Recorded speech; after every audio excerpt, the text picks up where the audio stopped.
La Sénélec, Société nationale d'électricité du Sénégal, vous offre votre revue de presse. Bonjour à toutes et tous. La visite du directeur de l'emploi, M. Babacar Sy, au président du MEDES.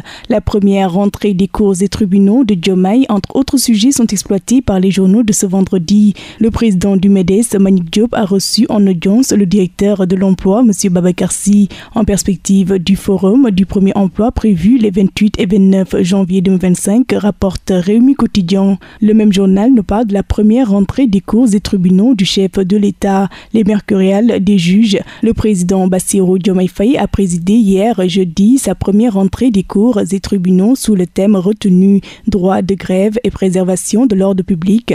À l'occasion, les juges ont prononcé leur traditionnel mercurial annonçant le début de la nouvelle année judiciaire. Et 8 rentrées solennelles des cours et tribunaux dans la justice, titre le journal Enquête. Des allures de retrouvailles entre Ousmane Sonko, El Malik et les magistrats. La haute hiérarchie judiciaire regrette sa faible implication aux assises et souligne les limites. Dans Sud Quotidien, rentrée solennelle des cours et tribunaux 2025 autour du droit de grève et la préservation de l'ordre public. La justice en mode diagnostic. Le président de la République, Bassirou Diomaye Faye, estime que le droit de grève ne doit pas s'exercer dans l'anarchie. Mamadou Seck, bâtonnier de l'ordre des avocats, ajoute en disant que la justice est à la fois une vertu et une administration. Point de convergence donc et de divergence des discours de Mamadou Seck et Bassirou Diomaye Faye par Henriette Niang Kandé. Le droit de grève en débat selon Le Soleil, toujours concernant la rentrée des cours et tribunaux 2025. Pour le chef de l'État Bassirou Diomaye Faye, il ne doit pas s'exercer dans l'anarchie. Un comité de rédaction des recommandations des assises de la justice mis en place.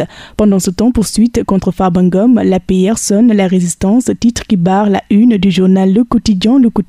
Le parti dénonce une tentative de liquidation et le député estime qu'il ne va pas reculer. Aïssata Tall Sall, quant à elle, ajoute en disant que sur ce combat-là, ils seront beaucoup plus courageux. Procédure de levée de son immunité parlementaire et poursuite judiciaire. Farba Ngom commet 4 ténors du barreau et fait face, nous informe Les Échos. Selon lui, même s'il doit aller en prison, il le fera dignement. Il ajoute en disant qu'il s'est préparé depuis longtemps. Visé dans l'affaire des 125 milliards, Farba Ngom en résistance, apériste et allié en bouclier, nous dit Vox Populi. Il estime que ce combat, il va en sortir victorieux. Et l'Observateur nous parle du pôle judiciaire financier. Le directeur général de Seine-Cetal tombe, des chèques des centaines de millions et des mensonges. Les dessous explosifs du duel, Ngom mort gay à la brigade de recherche de la gendarmerie de Saly. Rewmi People s'intéresse au parcours inspirant de Ramatoulaye Diallo, figure montante de l'entrepreneuriat culturel sénégalais. Elle bouscule les codes, fondatrice d'une Guerre Urban Festival et directrice de Be Black Entertainment. Cette activiste multiplie les initiatives pour transformer sa société.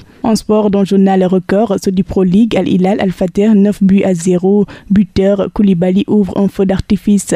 Et c'est ce qui m'a fait à ce tour des journaux. Très bonne lecture à toutes et tous. La Sénélec, Société nationale d'électricité du Sénégal, vous ont offert votre revue de presse.